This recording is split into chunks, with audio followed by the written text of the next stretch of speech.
santun dengan jalan yang penuh dengan khusyuk. Bukan itu saja, adab itu adalah juga buah daripada mahabbah juga. Tata krama di dalam hati. Bukan dalam bahasa Jawa adab bohongan tuh nggih tapi gak kepanggih. Gak tahu yang paham bahasa Jawa ngerti. Bodoh-bodoh Jawa Timur tapi orang ngerti Jawa keterlaluan sampai.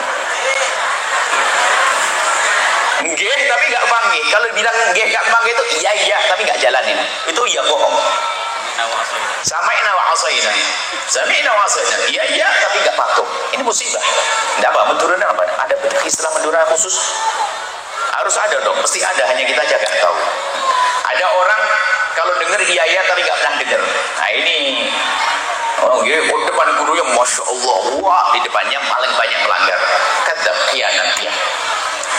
Adab tata krama kepada guru ini penting sekali. Adab baik di saat masih belajar atau sudah di luar sana. Membanding-bandingkan guru adalah kerjaan yang gak benar. Termasuk diantaranya para santri gampang pindah guru. Nambah guru sah tapi pindah tidak sah. Mondok kok pindah-pindah, susah sukses. Dia su'ul adab kepada gurunya. Guru itu mencintai murid, maka di saat murid pergi itu sedih sebetulnya, cuma dia tidak bisa ngomong. Kalau muridnya begitu mudahnya pindah. Makanya kalau sudah santri pindah-pindah itu su'ul adab. Kecuali pindahnya sesuai dengan petunjuk seorang guru. Ya Syekh, saya ingin ngambil ilmu ini, bagaimana pendapat Syekh? Yai, kamu yai, dikasih petunjuk jalan. Tapi kalau jasa tidak sendiri, bahkan kadang meremehkan gurunya. Kalau minta pendapat paling nanti gak boleh. Dan ini musibah. Santri yang hebat beri argumentasi, beri alasan yang benar, menghadap kepada guru dengan penuh ketulusan, minta petunjuk, dan apa yang beliau berikan itu pasti yang terbaik. Kami punya pengalaman dengan guru tuh yang memang seolah-olah terasa pahit, tapi ternyata manis. Seorang guru berat memang punya guru itu, akan tapi ternyata lebih mudah kita diberet, dibawa kita punya guru. Pindah-pindah, naudzubillah. Sehingga istilah Jawa sana ada al-intiqal, alamat konyol. Ya pun bukan hadis, tapi ini maknanya benar. Allah santri kalau suka pindah-pindah itu konyol belajarnya. Belum belajar ini bisa ini. Di sana pun juga punya masalah dengan temannya pindah lagi. Hati-hati para santri. Kalau gayamu suka pindah-pindah, awas. Su'ul adab kepada guru. Tidak punya adab. Sampai adab ini luar biasa, terus kita pegang, sudah berbisnis besar sekalipun nggak ada salahnya. Datang kepada seorang guru minta petunjuk, minta nasihat, minta doa, paling tidak. Sambung dengan guru. Murid tentang sudah kaya mau ngadep ke gurunya males, takut nanti ditanya suruh bantu pondok. Berarti dia bodohnya adalah super bodoh. Mestinya dia berpikir kalau aku sukses aku akan kembalikan kesuksesanku kepada pondok. Nanti kita sebutkan nanti pada akhir. Jadi adab itu penting, tata krama. Bukan hanya sekedar kita duduk simpuh dengan hormat depan guru, bukan. Di luar itu justru di saat guru tidak ada di hadapan kita, bagaimana akhlak kita, bagaimana adab kita itu adab yang sesungguhnya. Makanya yang tidak punya adab nggak dapat ilmu. Yang tidak punya akhlak, yang tidak punya adab itu adalah dengan ketawaduan seorang murid, berarti seperti wadah yang siap, dia berada di bawah untuk mengambilnya, lalu dikucurkanlah keberkahan ilmu. Sehingga ketawaduan seorang murid ini mudah menghantarkan pada kemuliaan, biarpun mungkin secara zahir kayaknya nggak alim-alim bener Islam. Coba aja, semuanya pernah menemukan di antara teman-teman kita ada yang sangat cerdas, ada yang sedang, ada yang masya Allah bebelnya double. Akan tapi kenapa yang bebelnya double itu bermanfaat? Pergi ke negeri sana, ke kampung sana, totalnya ada madrasah yang didirikan, ada pondok yang didirikan. Padahal lu belajarnya nggak bisa-bisa amat, hafalan nggak setoran terus, setoran dimarahi. Dia bebel, tapi hatinya benar dengan seorang guru, punya adab, punya tata krama. Rafa'ahullahu, janji Nabi Muhammad. Janji Allah melalui lisan Rasulullah, Allah akan angkat. Maka adab itu penting. Ingin membuat apa, minta petunjuk. Jangan ragu minta petunjuk pada seorang guru. Kemudian yang ketiga, setelah adab ada khidmah. Dan khidmah itu kisahnya panjang sekali. Khidmah, pengabdian kepada seorang guru Mengabdi di saat kita masih berada di pondok pesantren, yang jelas jangan lari dari pengabdian, bahkan mencarilah kesempatan untuk bisa mengabdi. Dalam dunia tarbiyah kelas tinggi itu, murid itu kalau dihukum cukup tidak dikasih tugas oleh seorang guru. Artinya guru nggak percaya sama dia, nggak ada harapan sukses bagi anak tersebut. Maka kalau mendapatkan tugas dari guru, maka senanglah. Dan mengabdi maknanya luas. Mengabdi kalau kita perluas maknanya adalah melakukan sesuatu yang dirindukan seorang guru, dicita-citakan guru, disenangi seorang guru. Gurunya pengen apa? Ngamalkan ilmu di luar ini, kalau kita sambungkan dengan niat mengabdi juga sah.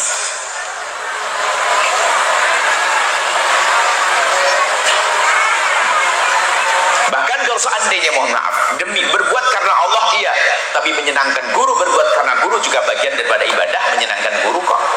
Jangan sok ikhlas-ikhlasan. Ikhlas itu sangat pribadi. Anda berbuat baik ingin dilihat guru, sah. Dilihat orang tua, sah. Berbuat baik agar orang tua kita senang, agar guru kita senang. Ini termasuk pendidikan. Akhlak khidmah. Contoh, kalau misalnya seorang santri melihat sampah yang ada di halaman, atau mohon maaf, hari ini mungkin karena acara lampu nyala, seandainya tidak di hari kegiatan semacam ini, ada lampu nyala di bagian sana, kok ada seorang murid kok diem saja, mati hatinya, gak punya kepekaan. Mestinya dia berpikir, ini guru, ini lampu nyala pasti pakai listrik. Kalau seandainya nyala terus pasti guruku tidak senang. Kalau aku matikan pasti senang guruku. Gelisah dia waktu belajar lihat lampu nyala. Ada sampah yang keleleran, sampah yang berserakan, dia berpikir guruku pasti tidak senang dengan ini. Bukan sekedar an-nadhafah, termasuk bagian daripada keimanan. Min syu'abil iman imatatul adha an tariqil muslimin, ngambil kotoran dari jalan kaum muslimin. Bukan sekedar itu saja, tapi guruku akan senang kalau aku mengambil sampah ini. Gelisah dia. Ada santri itu menendang botol minuman berkali-kali, tendang ya, tidak sadar. Santri tidak punya jiwa hikmah ini, mohon maaf. Ini pada keinjak berkali-kali sampai dia tidak jatuh, hampir jatuh nginjek, tapi tetap dia diangkat. Mana nuraninya, mana batinnya, mana hatinya, mana jiwa pengabdiannya pada seorang guru. Ya. Jadi makna pengabdi itu luas sekali. Termasuk di saat kita sudah keluar dari pondok pesantren. Tolong wahai para alumni, nah ini saat benar, saatnya Anda mengabdi. Anda mengabdi kepada guru, Anda harus punya jadwal untuk melihat pondok pesantren. Biarpun hanya melihat kurangnya apa, biarpun hanya mohon maaf, hanya menitipkan segelas beras, 1 kilo terong, atau apapun, ini penting maknanya. Apalagi yang sudah sukses. Berjanjilah kalau aku sukses, bagian kesuksesanku adalah untuk guruku, untuk pondok pesantrenku.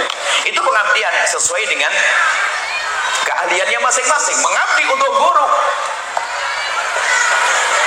Cuman hari ini orang sering tertipu, mohon maaf. Gampang terpesona dengan guru baru. Apalagi kalau guru itu terkenal, misalnya kelihatan di media, televisi, YouTube, segala macam. Wah, Masya Allah. Hati-hati.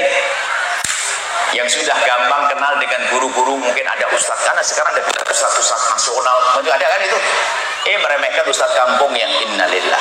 Hati-hati, ustadz kampung yang mengajarkan kita kepada kemuliaan, mereka yang mengajari ilmu sholat kita, ilmu wudu kita. Cuman kesombongan dalam diri seorang murid, kalau sudah kenal guru-guru terkenal itu, terus menyampingkan, meremehkan ustadz kampung yang lokas, ustadz lagar, Allah, sengsara itu murid. Mentang-mentang sudah punya kenalan ustaz-ustaz terkenal. Ini musibah hari ini kan, betul. Lihat wajah ustaz terkenalnya, ustaz kampungnya nggak ada. Padahal coba, mohon maaf, waktu mbah kita mati yang nyolati siapa? Bukan ustaz terkenal itu kan. Nenek kita wafat, siapa yang nyolati? Lihat. Makanya jangan gampang terpesona. Ini termasuk tadi istirahatul ilmi itu. Banyaknya sesat hari ini gampang terpesona dengan ini di luar. Akhirnya ada belum jelas langsung diikuti. Gara-gara omongannya enak, ceramahnya enak, medianya besar, diikuti. Tak taunya akidahnya sesat. Ini istirahatul ilmi di sini harus itu.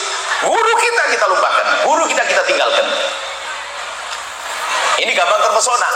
Dari santri pondok pesantren pergi ke kota, sudah punya kenalan orang di kota, seolah-olah nggak punya guru. Nyebut gurunya yang di kampung tuh malu. Innalillah. Lo ada lo model begini, itu adalah manusia yang tidak bergunanya. dia tidak punya bekti, biarpun katanya sukses tidak sukses ya, jangan katakan sukses karena lupa asalnya, dari mana dia belajar. Maka ini harus kita kembali kepada guru. Mohon maaf yang sudah mandiri, jangan lupa sambung kepada guru. Termasuk di mana anak-anak kita. Ayo kita lanjutkan yang sudah alumni.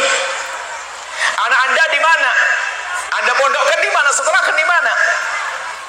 Ini paling berat ini. Aduh Bu ya, anak saya sudah tidak mau lagi mondok. Bukan seperti saya. Dulu waktu saya kan melarat, jadi saya mau mondok. Tapi giliran saya Pak terlalu banyak rezeki, anak saya nggak mau mondok. Kenapa? Karena pondok saya yang dulu tuh fasilitasnya kurang kayak ini. Loh, Anda ini tidak cerdas. Kalau memang itu pondok Anda sempurnakan dong fasilitasnya. Ayo, biar anak Anda senang di situ. Andanya lupa dengan pondok, sehingga pondoknya begitu-begitu saja dari waktu Anda masuk keluar masuk. Kenapa? Andanya tidak tahu diri. Sudah diberi kesuksesan oleh Allah, malah berbuat baiknya tak tahu di mana. Dengan gurunya dia lupa. Atau mentok-mentoknya, mohon maaf, ini pahitnya, mohon maaf. Jika ternyata memang pondok sudah benar dibenahi, tapi anak kita masih belum bisa pondok, ini adalah ilmu yang mungkin jarang disampaikan oleh para ustaz. Jika anak Anda tidak bisa mondok di rumah guru Anda dengan jasadnya, maka pondokkan hatinya. Memondokkan hati ini istilah baru, tapi harus Anda jalankan. Bagaimana mondokkan hati anak-anak Anda? Kami sampaikan ini ilmu baru, barangkali memang tidak pernah ada yang ngomong begini. Karena anggap ini penting sekali. Anak-anak Anda, wahai para alumni, kalau Anda tidak bisa memasukkan anak Anda di pondok Anda, ini pondok istimewa yang menjadikan Anda seperti itu, lalu Anda tidak bisa lagi masukkan anak Anda karena mungkin pergaulan dan seterusnya. Kalau Anda tidak bisa memondokkan putra-putri Anda jasadnya, tapi jangan lupa untuk memondokkan hatinya. Bagaimana memondokkan hati? Cara mondokkan hati diantaranya banyak tentunya. Misalnya Anda sudah kuliah, anggap saja di Malang, di Jogja, di Jakarta, oke. Jalankan ini ilmu. Anda belajar ke sini kan mau belajar, datang ke sini untuk belajar. Lakukan ini ilmu. Baik, Anda berapa juta, berapa ratus ribu Anda berikan uang saku untuk anak Anda. Anggap saja yang sudah banyak duitnya memberikan uang saku, anaknya yang sekolah kuliah di Jogja dan tidak mau lagi mondok di sini, Anda ngasih 1 juta, oke, tambahkan 200 ribu. 1.200.000. Anak Anda akan bertanya, Umi kok ada tambahnya, kenapa? Iya sayang, 200 ribunya kau transfer. Transfer kemana Umi? Ke pondoknya Umi dulu. Ini rekeningnya, pondok Nurul Falah, pondok ini sayang, ini rekeningnya. Kenapa pondok Umi langsung? Oh enggak, aku ingin kamu sayang yang berjuang. Dari tanganmu sendiri, dari ketikanmu sendiri, coba kau lakukan. Bismillah, kemudian sayang, biarpun jasadmu tidak pondok, semoga hatimu mondok dan kamu akan sukses dengan itu. Kamu akan terjaga sayang. Lakukan sayang, transfer sang anak. Bulan kedua Anda mengirim, dia transfer. Bulan ketiga Anda mengirim, dia transfer lagi ke pondok ini. Keempat, kelima, bulan keenam coba Anda putus menjadi 1 juta lagi, bukan 1.200.000. Anda kurangi, maka anak Anda yang protes, Umi 200 yang mana yang untuk pondok? Dia sudah nagih, sudah mulai sambung hatinya. Kemudian di saat pulang, Anda kalau ngasih sedekah jangan langsung dengan tangan Anda, ajari mereka, sayang, Abi punya beras, ayo kirim ke pondok, kau yang kirim sayang ya. Kenapa harus saya? Biar berkah dirimu, kamu kan tidak bisa mondok, tapi kan hatimu mondok sama sayang. Bismillah. Terus sambungkan hati, diajak sowan kepada gurunya. Dan kalau sudah sering, Anda mungkin tahun pertama dia ogah-ogahan sowan, akan tapi kalau sudah, mohon maaf, sering membantu, sering transfer. Dulu mungkin tidak pernah nengok, tidak pernah melihat pesantren ayahnya, nggak pernah noleh. Cuman gara-gara sudah transfer 3 kali dia nengok, mana sih? Oh itu, browsing internet coba, Nurul Falah kayak apa sih? Sudah mulai sambung. Itu namanya menyambungkan hatinya biarpun jasanya belum. Dan kami ajarkan, kami ajak kepada para orang tua, kalau Anda pergi ke masjid, sholat, lalu Anda ingin sedekah di kotak amal masjid, tolong jangan dengan kocek, dengan tangan Anda sendiri, ajari anak-anak Anda. Kalau Anda punya anak 2 pergi ke masjid, berarti 3 dengan Anda, 15.000, 5.000 buat Anda, 5.000 buat anak satunya, 500 bacaan, ajari setiap hari, setiap Jumat.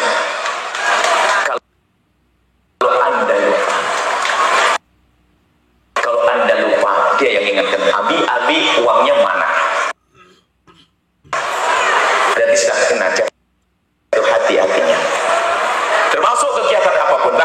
sayang, sampai kau selesai kuliah. Selesai kuliah, sayang, kamu sudah kerja kan? Ya Umi, dulu waktu kamu kuliah, abinya ngirim uang berapa? 1.200.000. 200 untuk apa?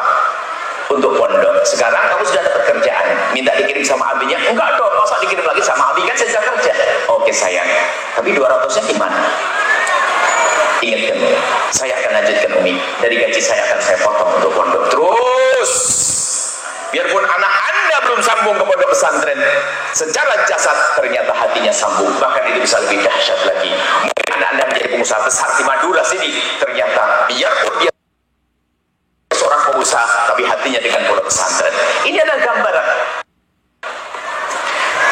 Termasuk diajari untuk mendoakan guru-guru Anda. Ajari sayang, ayo, kamu kan muridnya, kamu kan anaknya Abi, anaknya Umi. Umi kan anak gurunya ini. Umi jadi begini karena guru, maka tolong saya doain guru. Diajari juga sambung hati, mendoakan, bersedekah dan seterusnya. Maka ujung-ujungnya adalah anak Anda jatuh cinta. Biarpun tidak tinggal di pondok, tapi hatinya sambung ke pondok pesantren. Ini juga kami ingatkan kepada semua para wali santri ini. Mungkin ada anaknya kalau belajar di luar, hati-hati, belajar di luar luar biasa besar. Pondok pesantren hari ini adalah solusi yang dahsyat. Bahkan problem anak muda hari ini, anak menjelang puber hari ini, kalau Anda jejer permasalahan anak muda 1, 2, 3, 4, 5, 6, 7, 8, 9 sampai 100, ternyata 80% solusinya Anda masukkan anak Anda ke pondok pesantren. Selesai. Hari ini pondok pesantren adalah tempat yang paling aman untuk anak-anak Anda, peraturan terjaga dan segala macam. Kalau di luar, masya Allah, biarpun katanya dekat sama mamanya, nggak deket, dia main handphone sendiri, mamanya juga begitu. Bagaimana Anda kedekatan? Hati nggak ada, bohong itu. Maka tempat yang paling aman untuk anak-anak adalah pondok pesantren. Tapi bagi siapapun yang hari ini tidak boleh bersedih, yang ternyata belum bisa mondok karena anaknya sudah dihimbau, dirayu dan sebagainya, kami ingatkan seperti pesan terakhir kami tadi, jika anak Anda belum bisa masuk pondok pesantren dengan jasadnya, pastikan masukkan ke pondok hatinya. Anda akan menemukan sesuatu keajaiban dalam diri Anda. Bukankah janji Allah, kalau anak Anda berbuat baik pada sesuatu, akan ditarik oleh Allah kepada kebaikan. Bisa jadi anak Anda ternyata, anak Anda yang Anda ajari untuk sambung hati dengan pondok, memang dia tidak masuk pondok pesantren, tak tahunya menjadi orang terkaya di Sampang ini. Mana? Pamekasan. Menjadi orang terkaya, ternyata tidak ada masjid dibangun kecuali anak Anda yang ikut membangunnya. Dahsyat. Padahal nggak sempat mondok, tapi hatinya mondok. Inilah, maka memondokkan hati adalah penting, dan insya Allah itu adalah untuk menguatkan silaturahmi hati, silaturahmi ilmu yang disebutkan dalam topik ini.